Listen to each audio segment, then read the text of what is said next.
Hello everyone, कैसे हैं आप सब लोग और आपकी तैयारी कैसे चल रही है? कमेंट करके आप हमें अवश्य बताएं।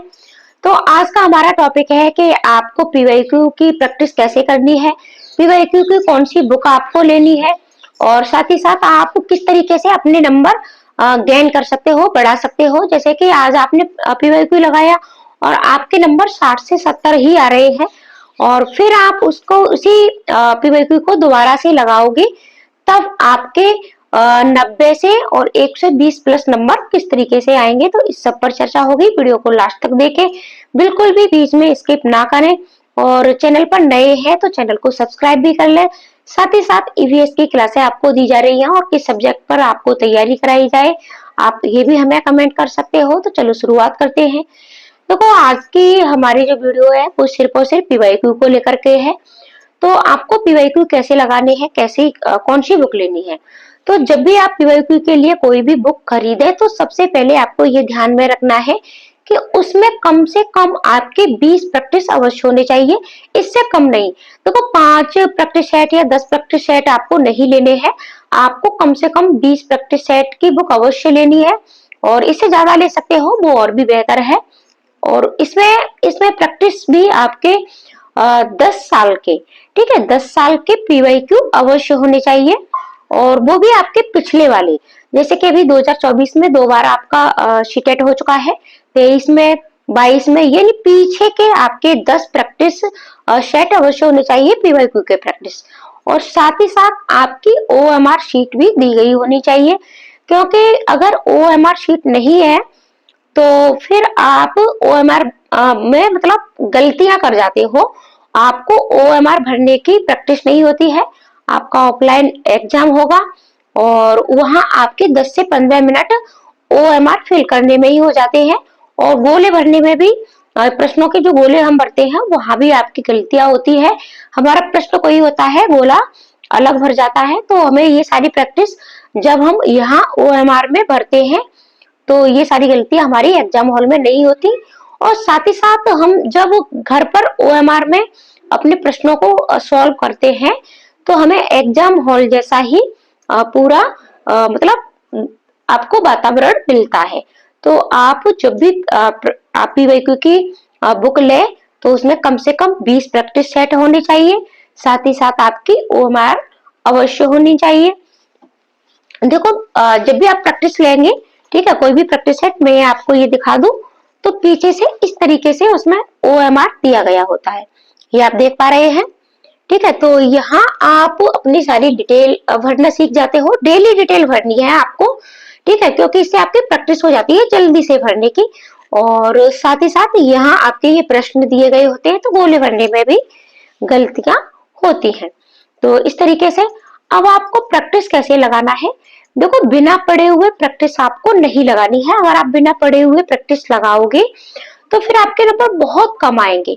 पहले थोड़ा सा पढ़िए, जिस भी सब्जेक्ट की आप पीवाईक्यू लगाने जा रहे हो, चाहे सीडीपी है, मैथ है, ईवीएस है, एसएसटी है, जो भी सब्जेक्ट है आपका, अगर आप उसका पीवाईक्यू लगा रहे हो तो उससे पहले उसको पढ़िएगा, ठीक है, डिटेल में पढ़िएगा चीजों को।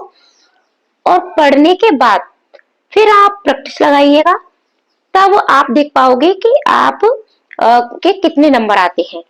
अब क्या होता है कि उसमें भी फिर आपके प्रश्न छूटते हैं, तो जो प्रश्न आपको बिल्कुल सही से आ रहे हैं उन्हीं प्रश्नों को आपको इसमें गोलों में भरना है। उतने ही प्रश्न भरिए जितने आपको बिल्कुल अच्छे से आ रहे हैं, क्योंकि यहाँ आप एग्जाम नहीं दे रहे हो।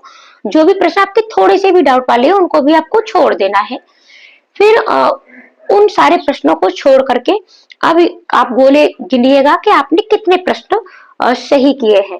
कितने भी नंबर कम आते हैं, लेकिन आपको घबराना नहीं है कि हमारे नंबर कम आ रहे हैं। और जो भी प्रश्न आपसे नहीं आए हैं उन प्रश्नों को आप जो भी आपको एक प्रैक्टिस सेट के साथ साथ एक सॉल्यूशन बुक भी अवश्य लेनी है। तो उन प्रश्नों को आप वहां से पढ़ सकते हो। आप चैट जीपीटी का सहारा ले सकते हो। आप यूट्यूब पर उसी प्रैक्टिस सेट को निकाल करके वहां इसका सॉल्यूशन देख सकते हो। लेकिन चैट जीपीटी से आपका टाइम बहुत कम बचता है, वो तो सीधा प्रश्न डालो और उसके डिटेल में आपका आंसर आ जाता है। सॉल्यूशन बुक में आप यूथ की ले सकते हो, आप घटना चक्र ले सकते हो। ये दोनों मैंने यूज की है, ठीक है, मैंने पढ़ी है। तो ये बिल्कुल मतलब इसमें आपको गलतियां बहुत कम देखने को मिलती हैं। बाकी पब्लिकेशन के बारे में मैं कह नहीं सकती, आप अपने हिसाब से ले, अच्छी सी पढ़ करके ही ले। एक सॉल्यूशन बुक भी ले सकते हो अगर आप सेल्फ स्टडी कर रहे हो तो, और नहीं भी कर रहे हो, आपने कोचिंग ली है, फिर भी आप ये 2 बुक अवश्य ले लें, एक सॉल्यूशन बुक और एक प्रैक्टिस बुक, ठीक है। सॉल्यूशन बुक से आप पढ़ते हो चीजें डिटेल में, प्रश्न और फिर उसका आंसर, और प्रैक्टिस में आप जब भी प्रैक्टिस लगाते हो तो आपको ये पता चलता है कि आपके कितने नंबर आए।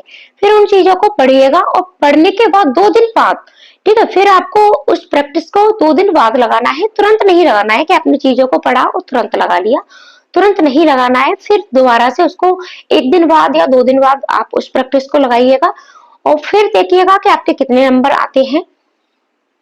और फिर ठीक है, फिर भी अगर आपका कोई प्रश्न रह जाता है तो फिर तीसरी बार फिर उन प्रश्नों को पढ़िएगा जो भी आपसे प्रश्न नहीं आए हैं।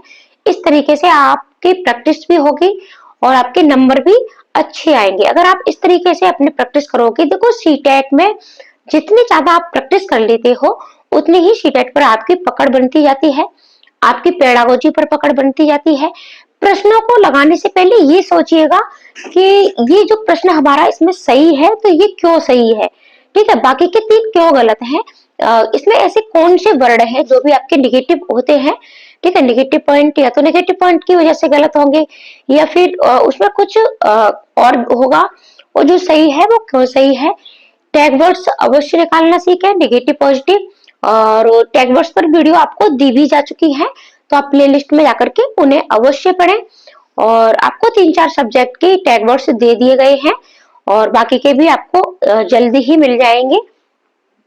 अभी थोड़ा दीपावली की वजह से वीडियो ज्यादा नहीं बना पाती हूँ, ठीक है, तो जल्दी जल्दी आपको वीडियो दीपावली के बाद मिलना शुरू हो जाएंगी और आप भी पढ़ाई करना शुरू कर दोगे। तो इस तरीके से प्रैक्टिस लगाइएगा, ज्यादा से ज्यादा आप जितनी प्रैक्टिस लगा सकते हो उतनी प्रैक्टिस सेट लगाइएगा। और जो सब्जेक्ट आपका वीक है, ठीक है, उस सब्जेक्ट के आपको ज्यादा से ज्यादा पीवाईक्यू लगाने हैं। जैसे कि कुछ बच्चों का मैथ कमजोर होता है तो टैग वर्ड्स आप प्रत्येक सब्जेक्ट के सीखिएगा। जब आप प्रत्येक सब्जेक्ट के टैग वर्ड्स सीख लेते हो तो आपकी पेडागोजी पर पकड़ बनती है और 15-15 नंबर की सभी सब्जेक्टों में आपकी पेडागोजी आती है, तो 15 में से 10-10 नंबर आप पेडागोजी के आसानी से ला सकते हो। भाषा की प्रैक्टिस आपको ज्यादा से ज्यादा लगानी है क्योंकि यहाँ से आपके पूरे 60 नंबर बनते हैं। दोनों भाषाओं पर पकड़ बनाइएगा, टैग वर्ड्स सीखिएगा, कुछ कीवर्ड्स होते हैं उन पर भी आपको वीडियो जल्दी ही मिल जाएगी, तो प्रैक्टिस लगाते रहिएगा। और आपको कौन सी बुक लेनी है ये हमने आपको बता ही दिया है। मिलते हैं ऐसी अगली वीडियो में। वीडियो अगर अच्छी लगे तो अपना प्यारा सा छोटा सा कमेंट अवश्य करना और साथ ही साथ वीडियो को शेयर भी कर देना। चैनल पर नए हैं तो चैनल को सब्सक्राइब भी अवश्य कर लेना।